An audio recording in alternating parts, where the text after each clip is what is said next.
Hello and welcome back to the channel and welcome to another Fringe reaction. This is season 1 episode 4 and it's called The Arrival. It's been a little while since I recorded the last episode. It's been a while since I recorded anything. But in the interim I have learned everybody's names in this show now. I think. Nina, Peter, Walter. John Scott has been... Well, John Scott's dead, but Massive Dynamic and Nina in particular is pumping information out of him. Quite a lot of information. I'm not entirely sure what's going on there. But there's definitely some weird stuff going on. And even though at the moment the show seems very episodic, I have been told that it does develop a tighter continuity later on in this season and towards season 2. So that's something to look forward to. I'm glad about that. Not that I minded it being episodic particularly, but... So last episode it was about a man that was seeing premonitions of terrorist attacks and horrible stuff like that. He thought he was possessed by the devil. I don't know what this story has in store for us. Undoubtedly it's going to follow the model of weirdness relating to Walter and Belly's experiments that Massive Dynamic have then reintroduced or whatever. Okay, let's go on with this.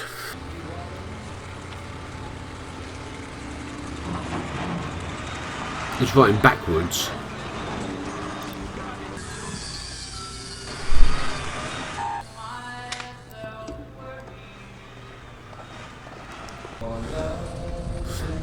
Is he from the future or something?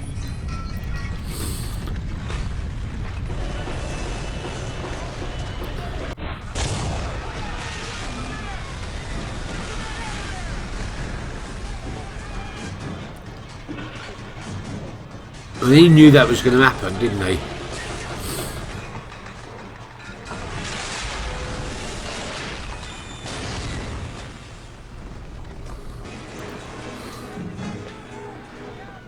What was that flash? That. It has arrived.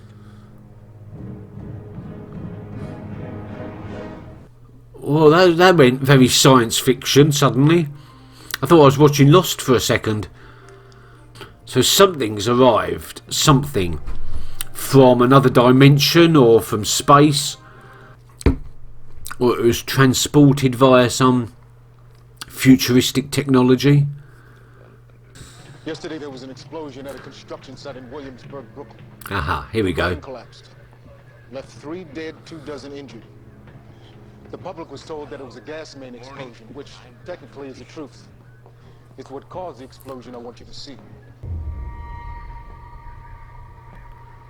What is it? It's an alien probe. We don't know. It just fell from the sky. It came from underground. The thing blasted through an unused subway tunnel into a gas main. Underground. Came to rest right on the surface, as if someone had carefully placed it there. We think so, yes. Sonic vibrations. At 2 megahertz and then again at 4. This thing is vibrating. Dr. Bishop, do you have an idea what this may be? An idea, yes. 1987, at Quantico. Oh. Colonel Jacobson was in charge of the investigation. Henry Jacobson. I spoke to him myself this morning. He's expecting your visit. What can you tell me about Quantico? 1987.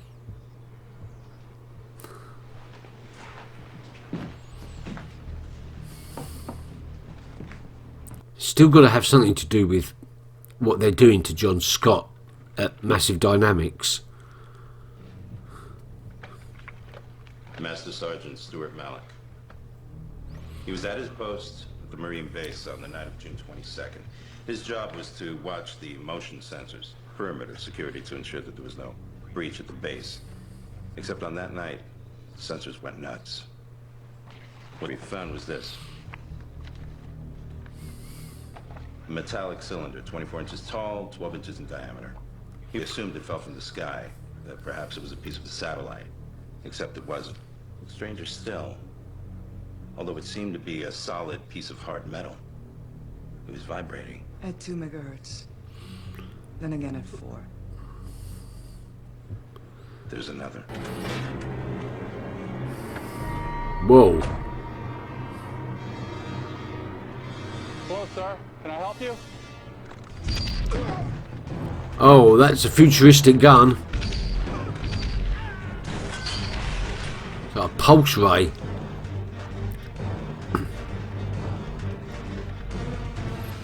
Where is it? So who's he? Many years ago, I worked on Project Thor.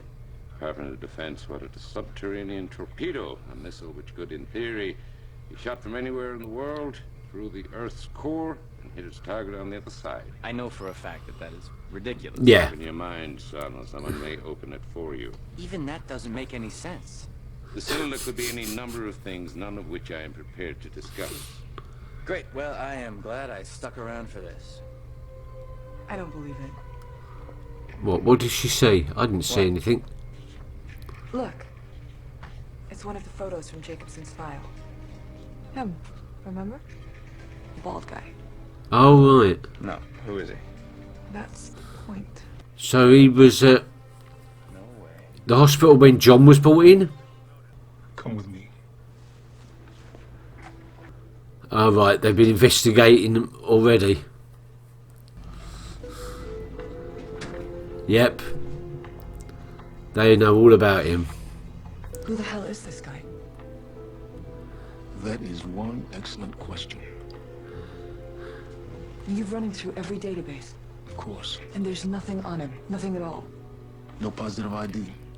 We've recorded him at over 36 scenes, all of which relate to the pattern. How?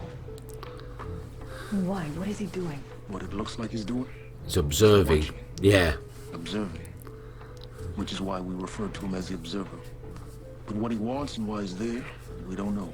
And he was there the other day, in New York, at the construction site? Thank you.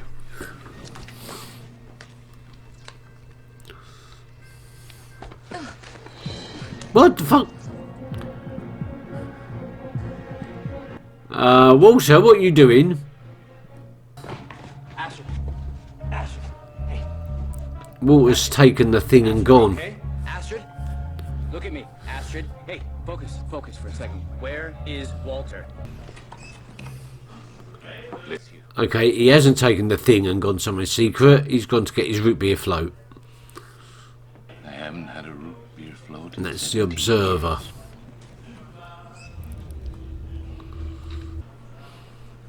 Thank you for hiding the beacon.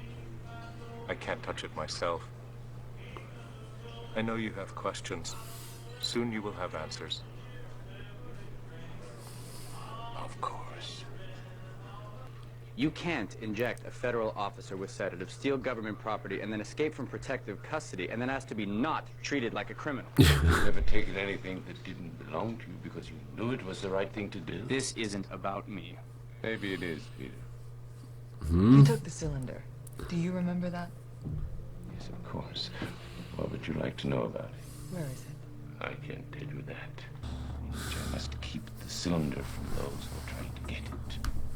A theory I have discussed with my friend who agrees with me. Your friend, he's a tall fellow, right? Bald. Pink, big fuzzy ears. He's a man. Quite nice.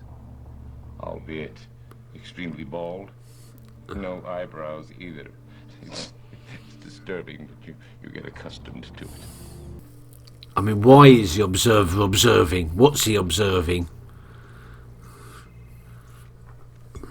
This was taken outside your lab. Have you ever seen this man before? I don't believe so, no. Something's happened, yes. Something unfortunate. What is it? I believe this man may have abducted Peter. Peter will lead him to it. To what? The cylinder? Yes. How? Did you tell him where you put it? No, of course not. I don't need to. You don't need to. Peter knows.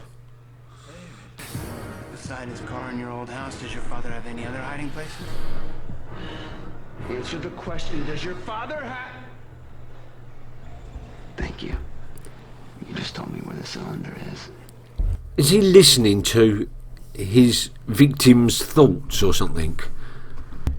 I mean, that in itself needs an explanation, I think. Shame you never met him. His grandfather.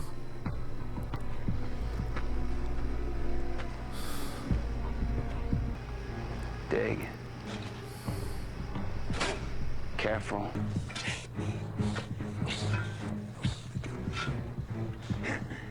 Are you okay? That way. Go. He's got a gun.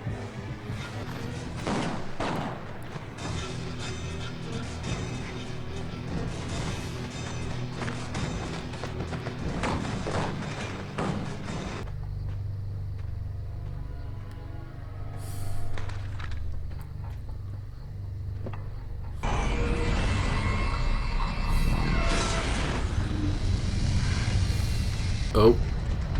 The missile has exploded downwards, I think.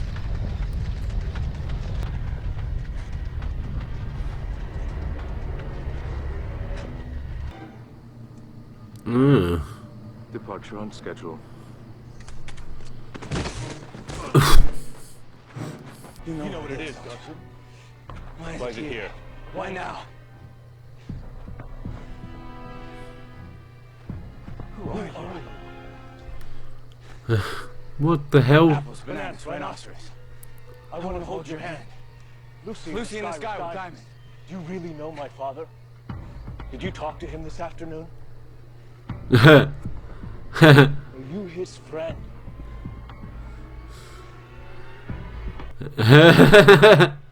What the hell?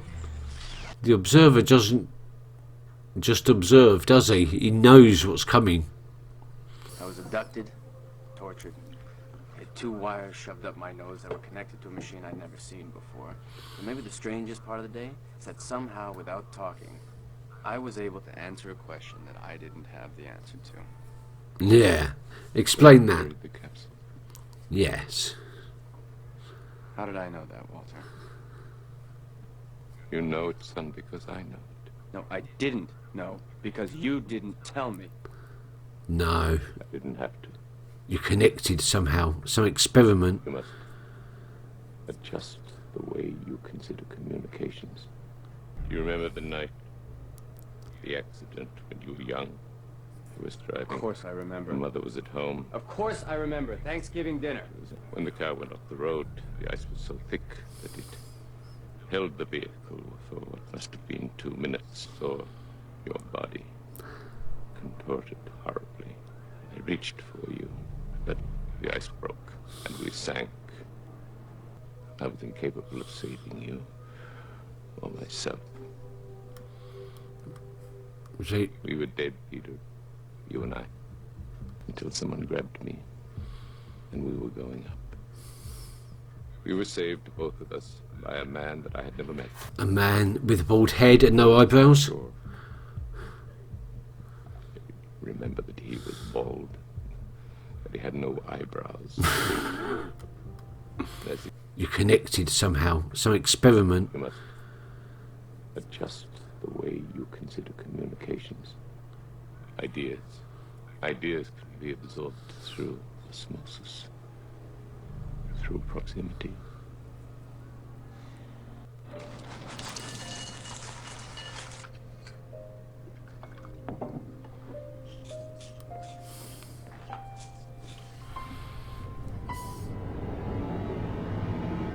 Oh.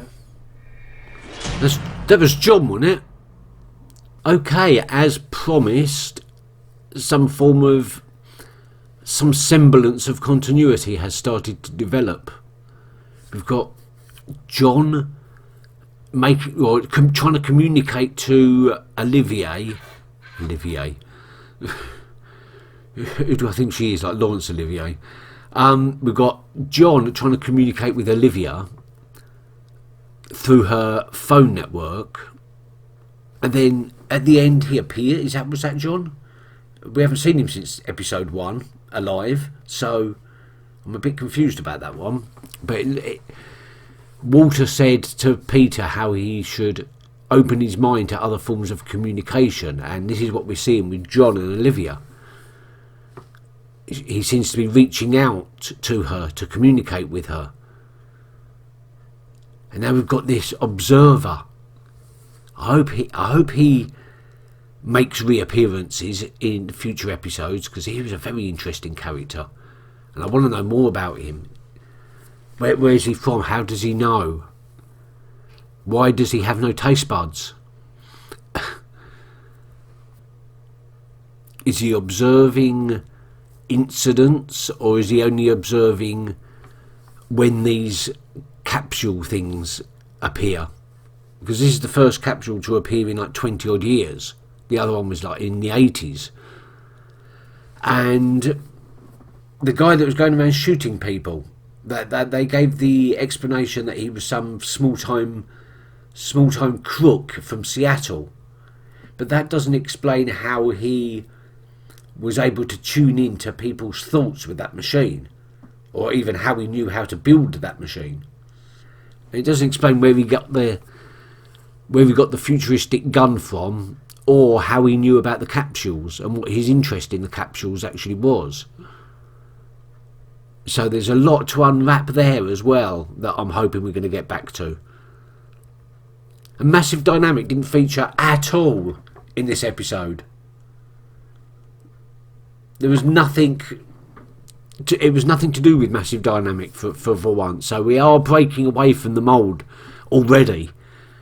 Episode 4, and it's already starting to throw a curveball into what I expected was coming. Am I explaining that properly? Yeah, I think so. Okay, enough said. Thank you very much for watching, and I'll see you next time.